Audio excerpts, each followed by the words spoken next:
Comme tous les 15 jours, c'est la chronique de Sylvie Léona, la directrice d'Yveline Tourisme. Bonjour Sylvie. Bonjour. Aujourd'hui, vous nous donnez des idées de sortie pour les fêtes de fin d'année et on va tout d'abord découvrir quelques expositions, je crois. Voilà.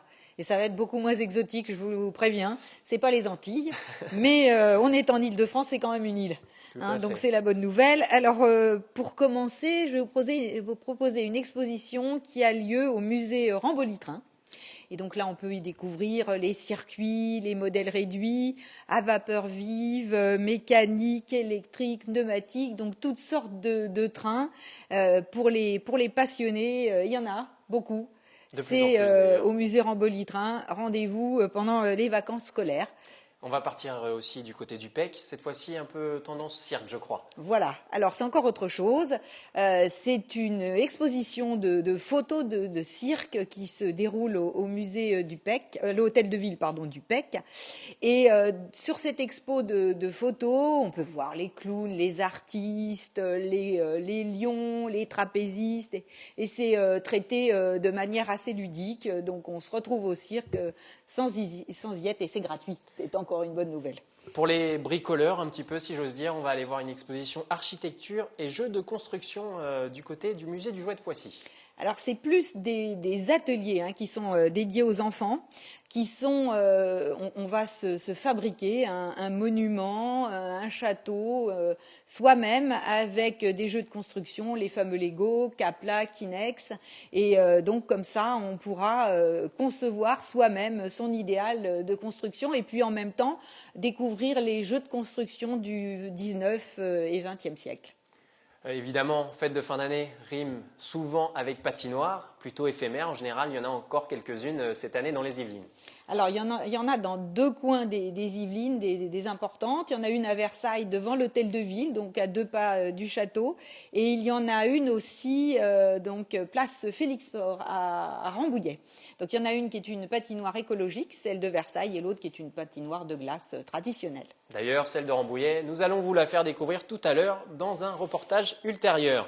Quelques animations encore, mais cette fois-ci, contes et histoires dans les châteaux yvelinois. Alors, Contes et Histoire, c'est une organisation spécifiquement faite pour les fêtes de fin d'année dans les monuments historiques. Et dans notre département, c'est le château de Maison-Lafitte, c'est le château de Rambouillet, la Villa Savoie, le Corbusier, donc qui vont organiser toutes ces animations pour ces fêtes où on aura des contes, des ateliers, des expositions, plein de choses spécifiquement organisées à partir de contes pour les enfants. Alors peut-être le plus intriguant, la Villa Sonnante à Poissy. De quoi s'agit-il? Alors la Villa Sonnante à Poissy, donc encore à la Villa Savoie, le Corbusier, donc à partir de sons qui sont émis par des matériaux de la Villa Savoie, qui est une villa de construction très moderne, les enfants vont imaginer des contes, des histoires, et la Villa Sonnante, c'est le bouquet final où on va avoir tout un tas de bruits faits à partir des matériaux de cette Villa Savoie. Très très intéressant à mon avis à découvrir. On va partir du côté des ateliers du Parc aux Étoiles. Alors le Parc aux Étoiles, c'est à Triel-sur-Seine, donc dans le nord du département, et en principe le Parc aux Étoiles ne propose des visites guidées que les mercredis et les dimanches, et là on peut pratiquer des visites guidées pendant toutes les vacances, et ces visites guidées en fait vous permettent de découvrir la biosphère, les étoiles, les constellations, de connaître le chariot du Père Noël, de le voir éventuellement, et donc ça permet de mieux connaître, surtout pour les enfants, tout ce qui nous entoure et qui nous fascine parce que c'est loin. Avis aux passionnés d'astronomie notamment. Voilà. Encore quelques animations, je crois, du côté de Saint-Germain-en-Laye.